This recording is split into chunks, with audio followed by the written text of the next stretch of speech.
Hi, my name is Hannah, and I am a certified trauma-informed yoga teacher. And this video is all about your questions being answered. So I'll start with, what is trauma-informed yoga? How is it different than quote-unquote regular yoga? And how does it actually help and benefit those that are experiencing the symptoms of trauma? So first things first, that trauma-informed yoga is an evidence-based practice, which means that research has been done to show the efficacy of this practice and the aspects of it that make it a little bit different than your non-trauma-informed yoga class. So what makes it different? Quite a few things. First of all, you're going to notice that a trauma-informed yoga class is offered by a trauma-informed yoga teacher. So that means that the teacher has education and experience and knowledge in trauma, in the nervous system, and how to apply that knowledge to yoga, trauma-informed yoga, and also create a class that is going to be in direct support of those experiencing trauma. So that means how the class is set up in the sense of like the actual sequence, the words that are used, such as invitational language. It's huge. You're going to notice in a trauma-informed yoga class, there's going to be a lot of invitational language. And invitational language is exactly how it sounds. You are going to hear words such as, I invite you to XYZ, or perhaps you try this, or maybe you stay where you're at. And it can sound really wordy to maybe individuals that have already had a yoga practice that is not trauma-informed, and it can sound really wordy. It can sound a lot like there's way too much conversation, and that's understandable because in a non-trauma-informed yoga class, you are going to be told what to do with your body. You are literally going to hear phrases and cues such as, take your foot, move it here. Do this pose. Now, I'm not trying to knock non-trauma-informed yoga classes, all right? I think to each their own. It all has a place, and yoga is yoga no matter what, right? But there is a difference in how a trauma-informed yoga class is taught, and invitational language is one of those things. And the reason why we add so much invitational language into these classes is because you have to give choice back to survivors. In trauma, almost always, I have yet to meet a survivor of trauma that felt like there was choice in the situation that they encountered. But always, trauma leaves us feeling that we did not have a choice. And whether that be from a physical aspect of literally choice being taken from you, or a perceived threat or manipulation or emotional, whatever it may be, it doesn't matter in the sense of like if it was physical or not. The absence of choice is huge in the creation of trauma. And so this invitational language literally gives choice back to survivors by saying, hey, this is your body. This is your practice. This is your space. You have absolute say and control and power in what you do with your body. No one here, and especially not me as the teacher, is going to tell you what to do with your body. I am here to just provide options. I'm here to just say, hey, if you want to try this, you can try it. I'm going to keep doing this thing. You might like it, you might not. But you never have to do anything with your body that you don't want to do, even if that's different than what I'm doing with my body. So that invitational language is empowering, and it invites the survivor, the student, to reclaim their body, reclaim their choice, reclaim their autonomy. And if that's not empowerment and healing, then I don't know what is, right? Or it's part of it. Another aspect of trauma-informed yoga and what you're going to find in classes is the intention of the class. So the intention that we're moving toward in these trauma-informed yoga classes is going to be that empowerment, reclaiming choice, as well as nervous system regulation and interoception. So let me break those other two down. So interoception is your ability to feel your internal world. Proprioception is your ability to feel where you are in space, like there's a wall next to me and there's a floor beneath me and things like that, and I can feel where my body is in space. Now, interoception is the internal aspect of that. So your ability to feel, if I stretch out my arm and I reach it forward, I can feel the extension along my bicep. I can feel my spine as I'm sitting here right now talking to you.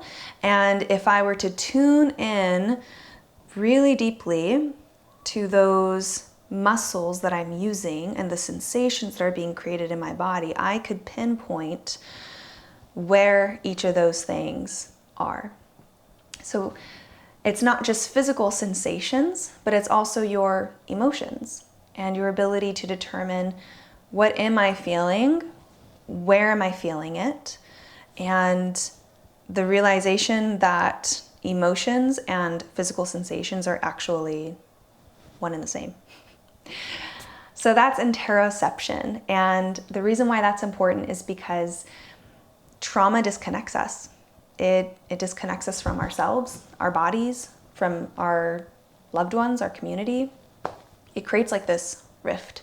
And that's why a lot of times you'll hear things like, I'm numb, I don't feel my body, I don't feel like my body's attached to me, I don't feel like my body belongs to me. Or even if the individual does physically feel attached to their body, they might feel a different form of disconnection from it, or rejection, or there's so many different ways that this could come up. So interoception helps start to build capacity and give you something very tangible to look for, feel for in these trauma-informed yoga classes, rather than kind of feeling around in the dark and not quite sure where to start, how to do that.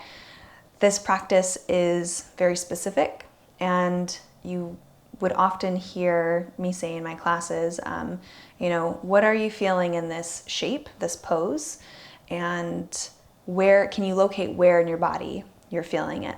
Now that's very intentional. It's not just to distract your mind, that's not at all it. It's actually to harness your mind and bring it in deeper to your body and start practicing those skills and building capacity to feel again.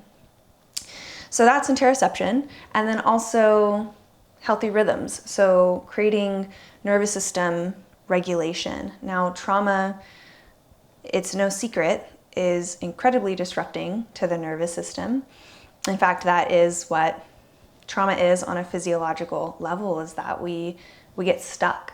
It's hard to move out of that place when there's still so much charge, emotional charge, and our nervous system is just trying to do what it can to keep us safe. Our bodies are incredibly intelligent, and we just need a little help sometimes getting unstuck. So different trauma-informed yoga classes, different styles such as yin, restorative, vinyasa, gentle flow, mindful flow, insert whatever style you're interested in here. And each one has a different energetic effect on your body and on your nervous system. So depending on what you're pursuing for whatever reason, there's lots of different options available to you. Now, you'll notice that trauma-informed classes typically move at a slower pace, and that's because you need enough time to explore, you need enough time to feel, and you need enough time to make choices. Because if you're not sure what you want to do with your body, rushing from shape to shape to shape is not going to be supportive or beneficial of this process, right? We get those shape to shape to shape options in non-trauma informed yoga classes. And again, there's nothing wrong with that. There's nothing bad or good here. It's just different. It's just a different experience. But that's already offered, right? What we need as trauma survivors is an opportunity, a space, a container, if you will, that will allow us to stop, slow down, ask questions. What am I feeling? Okay, this is a different sensation. I don't really know how to describe this. Let me just kind of be with it for a second. Okay, I can make a choice about how I want to move my body or not move my body. And if we're rushing on from shape to shape, how are you going to have an opportunity to explore any of that or to feel any of that, right? So that's another reason why trauma-informed yoga classes will move at a slower pace, is because you need time. And in my experience as a survivor of trauma myself, of complex PTSD, and in all of the students' lives that I've had the privilege of partnering in their practice, the biggest thing that I've noticed is that trauma-informed yoga is just, it's a vehicle. It's a practice that we can use to reconnect with our bodies, with our hearts, with our emotions, to not just manage the physiological symptoms of trauma, such as like anxiety, depression, derealization, all kinds of things. Like all of that is so needed and so valid.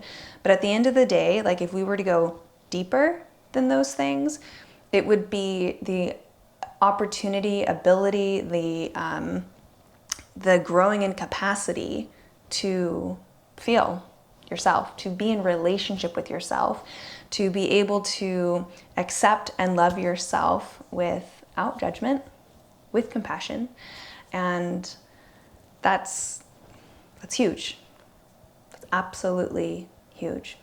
And a lot of the physiological benefits, so like the physical benefits of trauma-informed yoga, would be that, yeah, we do have a reduction in symptoms. We do have better heart rate variability. And HRV is, so high HRV is a sign of a robust autonomic nervous system. So we want that to be good and healthy and great. So research has shown us that there's been an increase in HRV. There's been a reduction in PTSD symptoms. And we know that because Bessel van der Kolk and David Emerson, you can look up their study and just by typing in their names. And just after 10 weeks of an hour a week practicing TIY, majority of the participants actually no longer met the criteria for the PTSD diagnoses. So is this to say that trauma-informed yoga is like the be-all end-all? No, I actually don't believe that. In my own experience, I have found that a mixture of trauma-informed yoga and therapy have been the amazing thing that has brought me the most healing in my life. I think it's different for everybody, and I think that you are the only person who will know what works for you. And oftentimes that comes with a lot of trial and error and just seeing what works, seeing what doesn't. Okay, next question. Is trauma stored in your mind or your body? And the answer is yes. So your mind, your brain, is a part of your nervous system.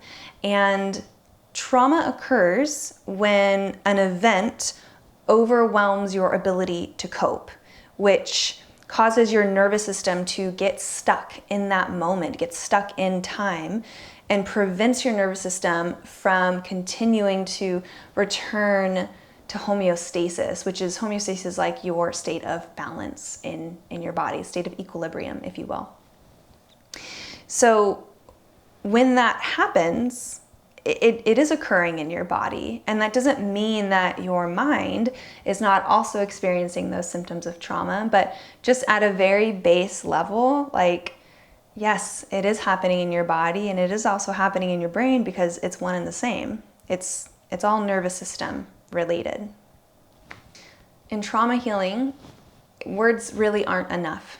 They are so important and they are so vital, but just words themselves are not enough. Movement is the language of the body, and when trauma is held in the body, we have to also bring the body into our healing efforts, right? And that means that we need both.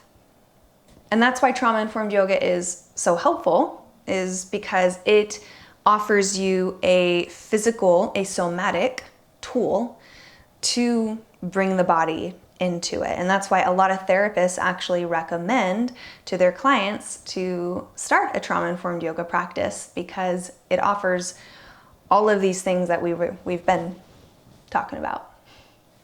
Okay, question number 3 is, when recovering from trauma symptoms and disassociation, is it normal to feel like I need to run away sometimes during my yoga practice? What can I do to make it less uncomfortable as I learn to reconnect with my body? Yeah, it's totally normal. It's totally normal to feel like you want to run away, like you want to fight or get angry, or have a different form of emotional release, such as crying, or maybe having a jolt of adrenaline or fear. Like, all of that is completely normal, but we'll just stick to this particular question, which is the desire to run away. So that is the flight response. And the fight-flight response is in your sympathetic nervous system. And I'm of the mind that if your body is wanting to run away, let it. Now, let me expand on that. Does that mean completely avoid your practice just because it makes you feel uncomfortable? No, I'm not suggesting that. But what I am suggesting is that your body is saying, I want to move more. I need to move and burn up this sympathetic charge. And so let it. Let it by changing up how you're practicing. Restorative yoga is amazing, but in this particular case, it might not actually serve you in that moment. You might actually need a practice that is a bit more faster paced and allows you to get your heart rate up, allows you to sweat a little bit, allows you to increase your breathing. All of these things are going to simulate the flight response because your body is already in it. Your body is already in the flight response and it's already wanting to run away because it's feeling, for whatever reason, uncomfortable or triggered or whatever it may be in that practice. So instead of trying to fight your natural physiology and say, no, don't run away because it's not good, or it's whatever it is, whatever the story is going on in your head, I say your body's asking to release something. And so how can we best support it in what it's asking to do? So that's what I would do. I would say, let it simulate the flight response. And sometimes that might not be through yoga. I have actually found that I really love my trauma-informed yoga practice, and it's one of the biggest things that has brought me the most healing in trauma. However, I also need other physical practices. So I don't just do trauma-informed yoga. I also do weightlifting. I used to practice martial arts religiously. I also used to run, and sometimes now I take walks. So I have allowed myself to explore all of these different forms of physical activity and allow myself to change my mind as the needs of my body have changed. And so what's working for me right now is weightlifting and yoga. Those are my two physical activities, so that when I need to blow off some steam, when I'm feeling that fight response come up, when I'm feeling like I want to run away.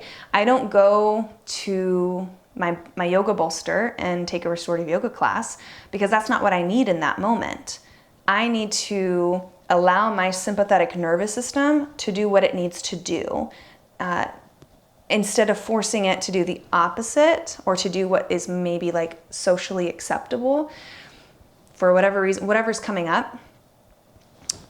That's only going, by denying that need, that's only going to like encourage that stagnant, stuck yuckiness in my nervous system. Okay, so I hope that makes sense. And other times I don't need that. Other times I do need my bolster and a restorative yoga practice with all of the blankets and all of the support.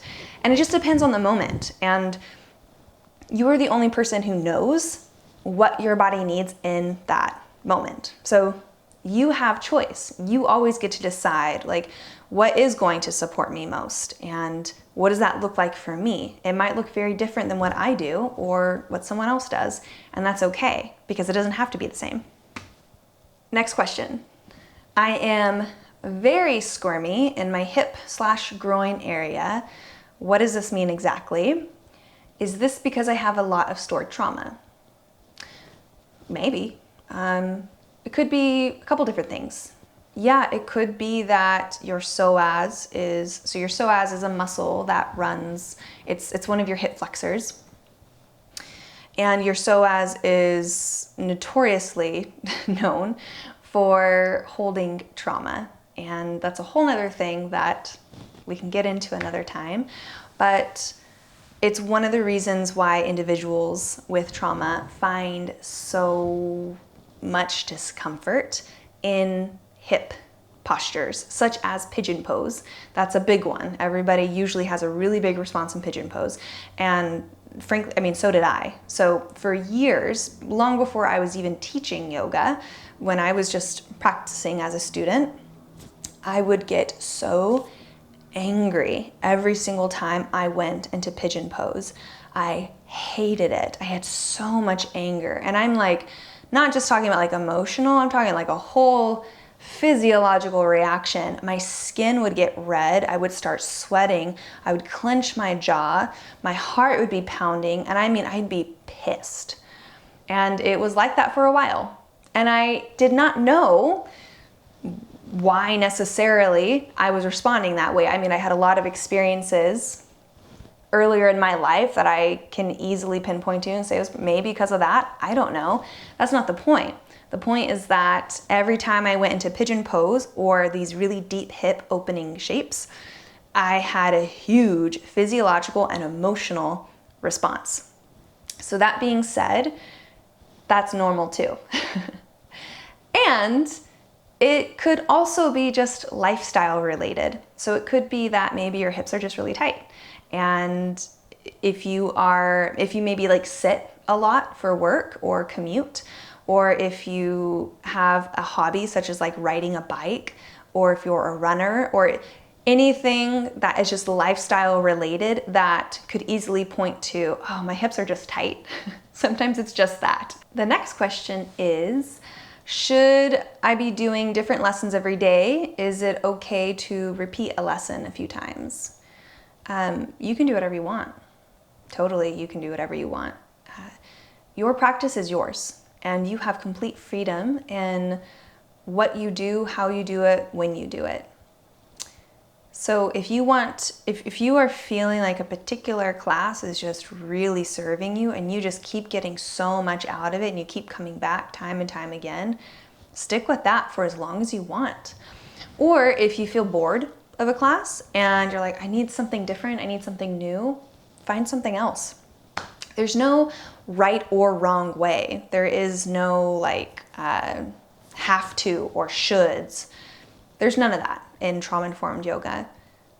There is simply what supports you, what doesn't. Lean toward what supports you. From a statistical standpoint, from a research standpoint, there is that research that I referenced from Bessel van der Kolk, David Emerson, and their team. It wasn't just them, it was a whole team, but they did show that an hour a week for 10 weeks straight, trauma-informed yoga practicing, did show a great reduction in PTSD symptoms and just overall health and wellness improvement. So that being said, is it beneficial for you to find a rhythm that works for you? Yeah, I think that's beneficial. But you can decide what that rhythm looks like. Maybe it's not a whole hour a week, maybe like one time a week. Maybe it's like 30 minutes here and 30 minutes there.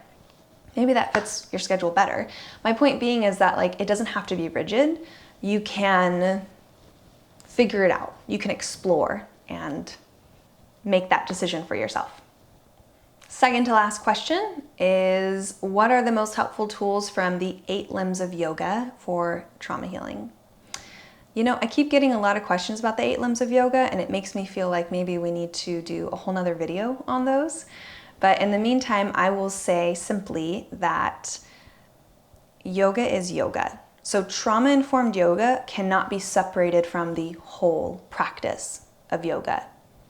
Just like there are different styles of yoga, hatha and kriya and karma yoga, all of these things, like they are still all yoga, and so is trauma-informed yoga. It's like yoga is like the umbrella, and then there's all of these different versions and schools of thought and things like that. And so trauma-informed yoga just like slides right in there with the other kinds. So the 8 limbs of yoga, all of them are helpful in your healing. All of them work toward the same goal, essentially, of like harnessing your mind so that you can see and experience your true self with more clarity and compassion. And TKV Desikachar has a quote that I really like. I wanted to read it to you. And he says that the success of yoga does not lie in the ability to perform postures, but in how it positively changes the way we live our life and our relationships. So if your yoga practice is strictly physical, which would fall into the asana limb, is there anything wrong with that? No, there's not. But is there more? Yes, there is. Our last question is, do you think total healing is possible, especially when traumatic situations are currently happening on top of flashbacks from previous situations? I'm going to speak from my own personal experience and say yes, I do believe that total healing is possible. And I'm curious what you define as total healing, because it could be different than how I define that. I'm defining total healing as my past experiences not affecting my current life. That's what I see as trauma healing. I see trauma healing as an integration of all of my past experiences and past younger selves, right? Each year that I've lived life up until now, all of those experiences and ages being integrated, healed, so that I can be here right now in the present, living my life without being affected by those past experiences. That's my definition of total healing.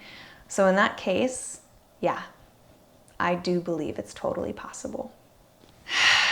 Okay, that's all of it for now.